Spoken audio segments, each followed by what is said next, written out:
Selected Poems of Claude McKay. By Claude McKay. Claude McKay, 1889–1948. In Festus Claudius McKay to a Jamaican peasant family, McKay would write poems that inspired not only the Harlem Renaissance of the 1920s but also the Black Arts movement of the 1960s. As a young child he went to live with an older brother who was a school teacher. From him, McKay received a background in both classical and British literature and philosophy, and before too long began to write poems in traditional forms. The sonnet tradition he imitated as a child he would dramatically transform in his 20s.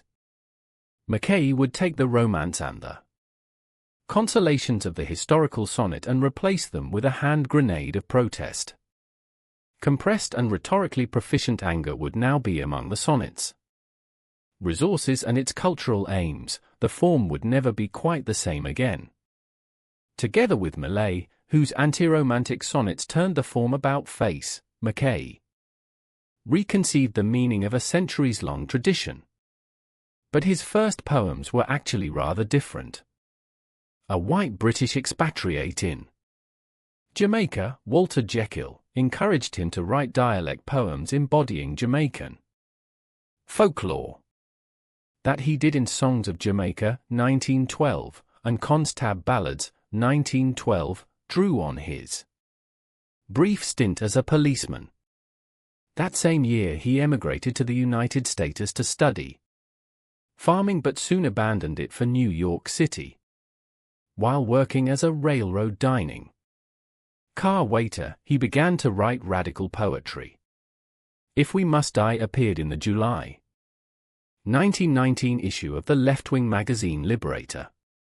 McKay had been drawn to the radical union, the WW, to several socialist groups, and to the new masses radicals who were now issuing Liberator.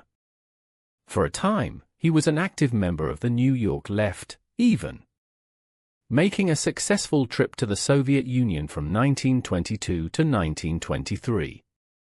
His most influential book of poems, Harlem Shadows, 1922, was a founding text of the Harlem Renaissance. Many of its poems had inspired African American writers when they appeared in journals earlier. Even this small selection gives us a rich and multifaceted portrait of race in America, but the poems demand careful reading. If We Must Die should be read in the context of the race riots and the anti-communist Red Scare of 1919. The White Cities is not an attack on white people but rather a critique of race-based economic and political power. The next decade of McKay's life was spent mostly in France, where he wrote two novels, Home to Harlem, 1928, and Banjo, 1929, struggled with illness, and finally returned to the United States in 1934. He would later write two autobiographical volumes and a non-fiction study, Harlem, Negro Metropolis, 1940. For years later he converted to Catholicism, associating himself with the progressive wing of Catholic activism. Although he became disenchanted with Soviet communism, he remained committed to international socialism. His final poems still carry the force of the work he had done decades earlier. The importance of his complete poems, 2004, cannot be overstated. It includes 100 previously unpublished poems. Claude McKay. The Harlem Dancer. Applauding youths laughed with young prostitutes and watched her perfect, half-clothed body sway. Her voice was like the sound of blended flutes blown by black players upon a picnic day. She sang and danced on gracefully and calm, the light gauze hanging loose about her form. To me she seemed a proudly swaying palm, grown lovelier for passing through a storm. Upon her swarthy neck black shiny curls luxuriant fell, and tossing coins in praise. The wine-flushed, bold-eyed boys, and even the girls, devoured her shape with eager, passionate gaze. But looking at her falsely smiling face, I knew herself was not in that strange place. To the white fiends, think you I'm not fiend and savage too? Think you I could not arm me with a gun, and shoot down 10 of you for every one of my black brothers murdered, burnt by you? Be not deceived, for every deed you do, I could outmatch, am I not Afric's son? Black of that black land where black deeds are done. But the Almighty from the darkness drew my soul and said, even thou shalt be a light, a while to burn on the benighted earth. Thy dusky face I set among the white, for thee to prove thyself of higher worth, before the world is swallowed up in night.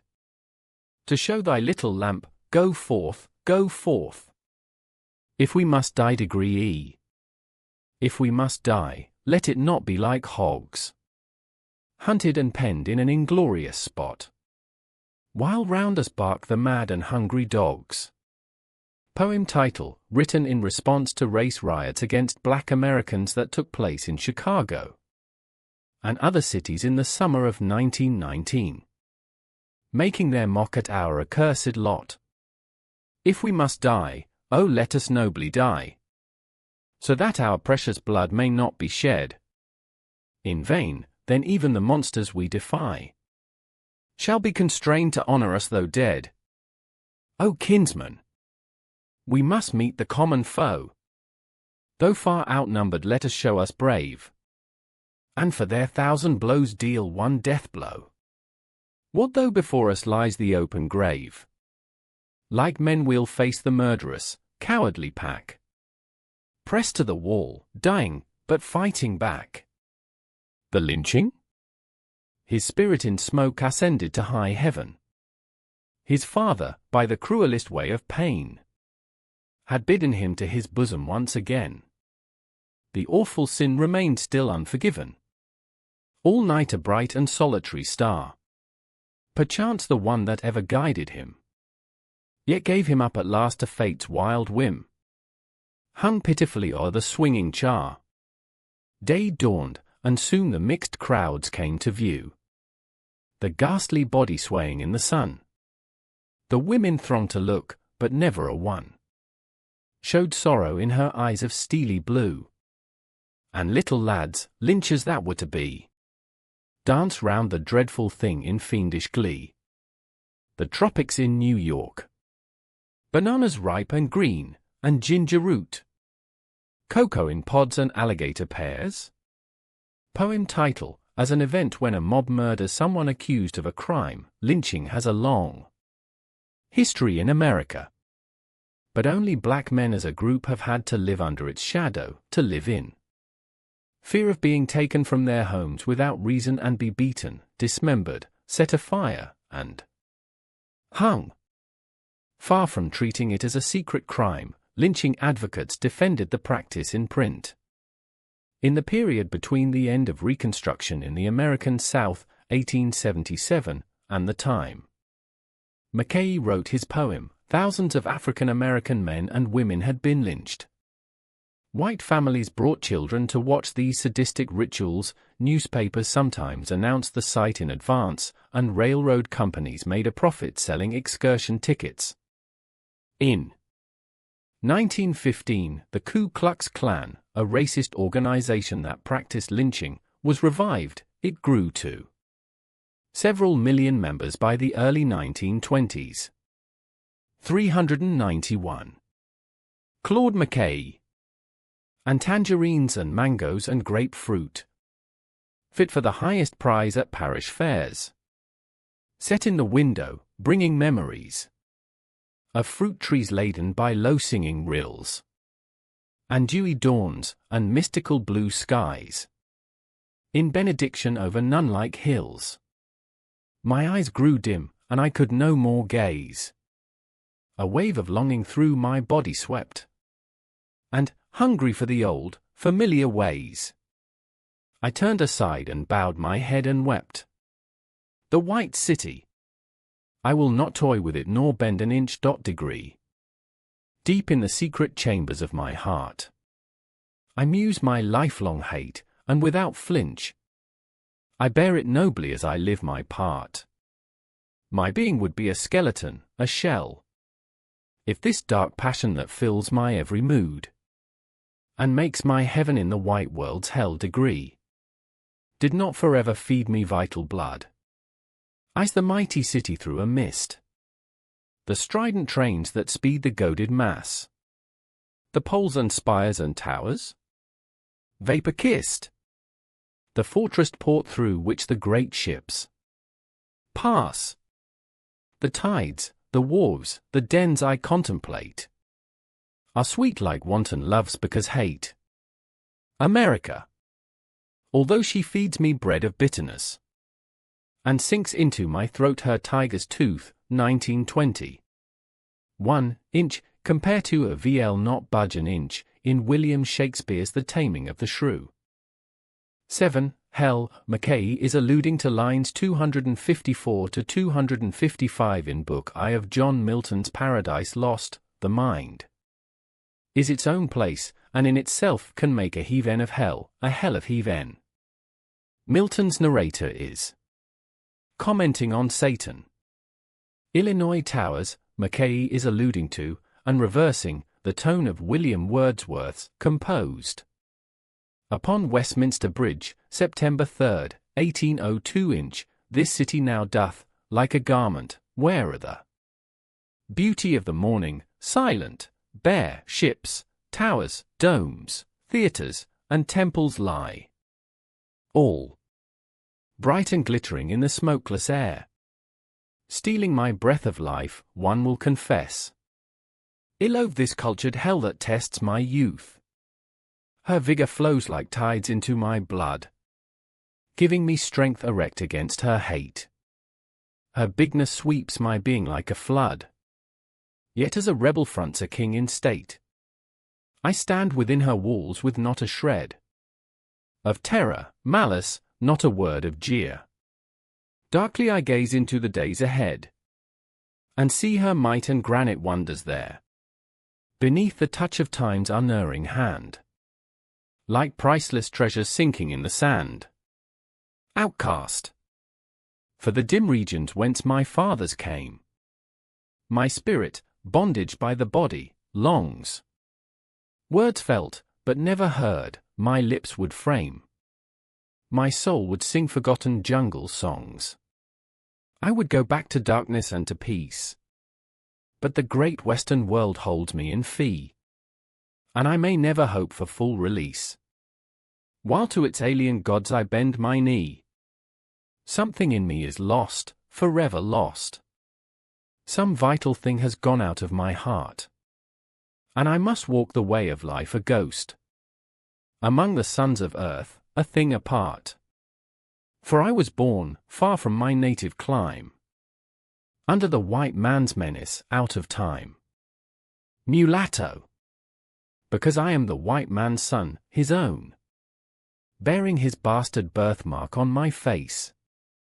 I will dispute his title to his throne, forever fight him for my rightful place. There is a searing hate within my soul, a hate that only kin can feel for kin, a hate that makes me vigorous and whole, and spurs me on increasingly to win, because I am my cruel father's child. 395.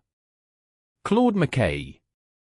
My love of justice stirs me up to hate, a warring Ishmaelite, unreconciled. When falls the hour I shall not hesitate, into my father's heart to plunge the knife, to gain the utmost freedom that is life. The Negro's tragedy. It is the Negro's tragedy I feel, which binds me like a heavy iron chain. It is the Negro's wounds I want to heal, because I know the keenness of his pain.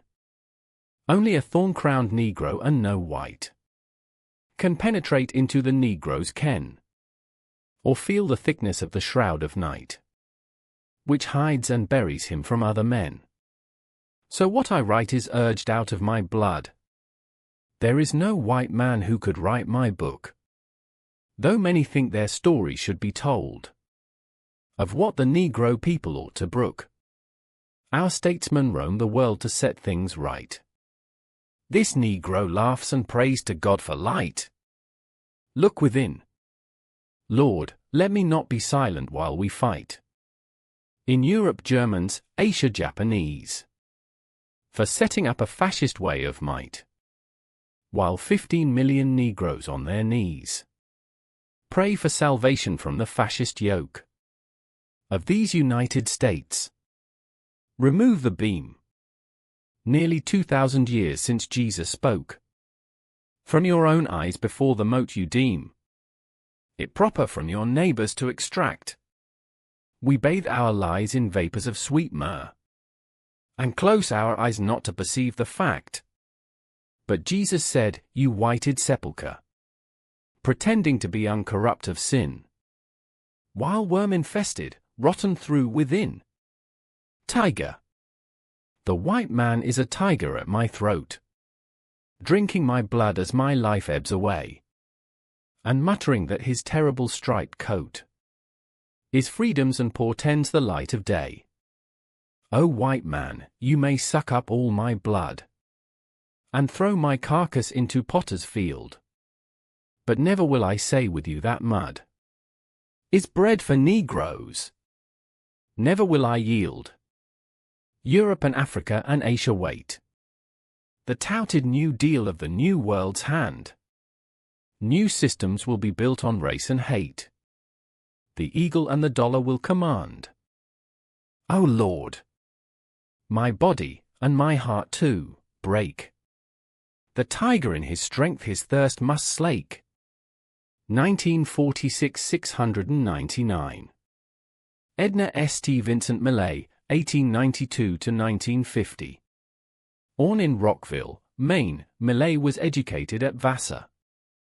In 1917, she moved to New to Greenwich Village and joined the revolutionary mix of politics, modernism, and sexual experimentation that typified the community. Her poem First Fig is usually taken as the signature poem of an ecstatically romantic mode of writing. Here, it suggests the more risky mix of commitments that shaped her life. She was in fact consistently involved in political causes through World War II and regularly wrote poems about them, as A Justice Denied in Massachusetts, Say That We Saw Spain Die, and I Forgot for a Moment will demonstrate. But her most important legacy is no doubt the witty, anti-romantic sonnets she wrote in significant number. Their rhetorical dexterity and confidence reflect an adaptation of Elizabethan sonnet style, while the gender instability and reversal of conventional gendered roles embody both her feminism and the rethinking of sexual identity that preoccupied modernist writers and the general public. These poems merit a major place in the history of the modern sonnet. First Fig. My candle burns at both ends. It will not last the night. But my foes, and my friends, it gives a lovely light. Second Fig. Safe upon the solid rock the ugly houses stand. Come and see my sinning palace built upon the sand. Recudo. We were very tired, we were very merry. We had gone back and forth all night on the ferry. It was bare and bright, and smelled like a stable. But we looked into a fire, we leaned across a table. We lay on the hilltop underneath the moon. And the whistles kept blowing, and the dawn came soon.